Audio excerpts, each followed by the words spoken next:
Hi friends, welcome to MLA Varanasi Surya. Jani master ఒక బలి పశువు కాబోతున్నాడా అంటే ఖచ్చితంగా అవునని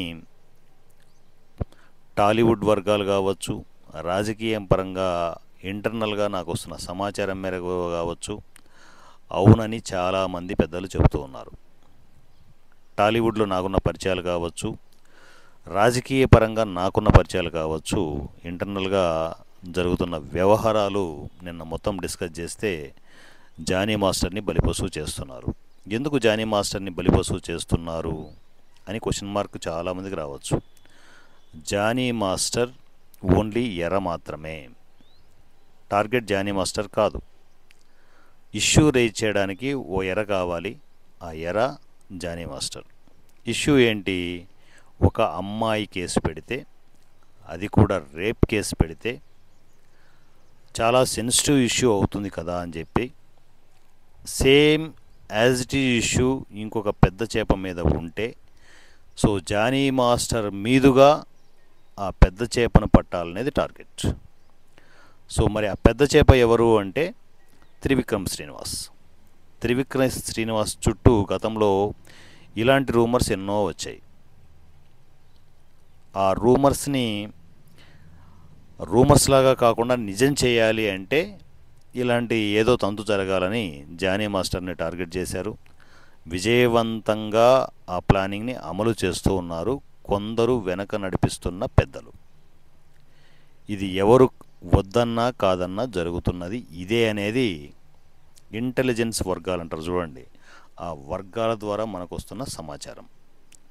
రైట్, ఏదేమైనా కూడా అసలు ఇదంతా ఎందుకు చేస్తున్నారు అంటే జనసేనను టార్గెట్ చేసి పవన్ కళ్యాణ్ని దెబ్బ కొట్టాలంటే, డైరెక్ట్గా పవన్ కళ్యాణ్ని దెబ్బ కొట్టాలి అంటే ఇలాంటి నీచపు పనులు చేసే ఎదవలకి అంత ఈజీ కాదు.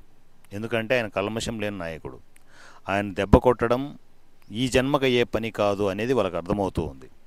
అందువల్లే జనసేనని నిర్వీర్యం చేయాలి అంటే జనసేనకున్న బలాలని దెబ్బ కొట్టాలని అనేది ఈ ఎదవల టార్గెట్.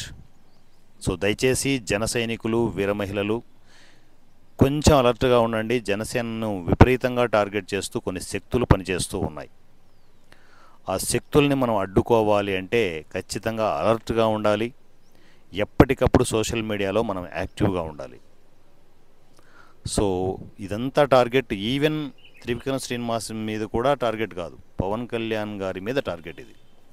పవన్ కళ్యాణ్ ఏమీ చేయలేక, ఏమీ పీకలేక ఇలాంటి పనికిమాలిన పనులు చేస్తున్న ఆ ఎదవలకి బుద్ధి చెప్పే రోజులు ఖచ్చితంగా వస్తాయి.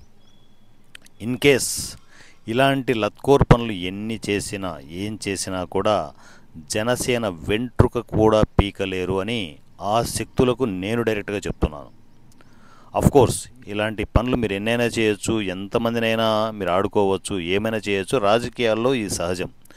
రేపొద్దున జానీ మాస్టర్ కావచ్చు, ఇప్పుడు దాని తర్వాత త్రివిక్రమ్ శ్రీనివాసరావు కావచ్చు, దాని తర్వాత ఇంకా జనసేనలో ఉన్న బలమైన నాయకుల మీద నిందలు మోపుతూ జనసేనను నిర్వీర్యం చేయాలని కూడా అనుకోవచ్చు.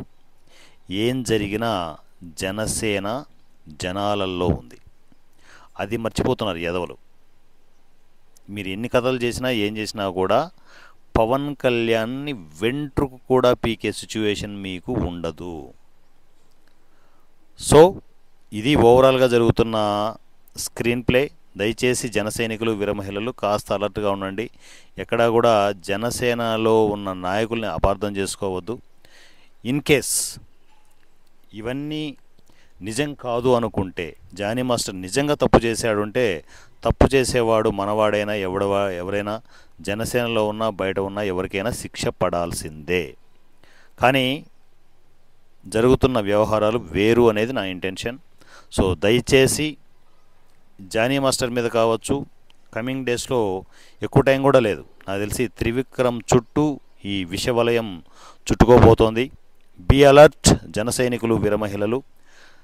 సో ఏం జరుగుతుందో చూస్తూనే ఉందాం. ఎప్పటికప్పుడు మన జన సైనికులు, వీర మహిళలంతా అలర్ట్గా ఉంటూ నిజాలని జనాలకు చెబుతూ ఎప్పటికప్పుడు మనం అప్డేట్ చేసుకుంటూ ముందుకు వెళ్దాం. మీ కామెంట్స్ని ఇమ్మీడియట్ తెలియజేయండి. పూర్తిగా జనసైనికులు విరమహిల్లు కామెంట్స్ రూపంలో హోరెత్తిపోయే విధంగా మనము జనసేనని, మన నాయకుడిని, మన పవన్ కళ్యాణ్ గారిని మనము కాపాడుకుందాం. ఎందుకంటే జనాల కోసమే పనిచేసే నాయకుడు నాకు తెలిసిన వరకు ఈ మధ్య కాలంలో పుట్టబోడు.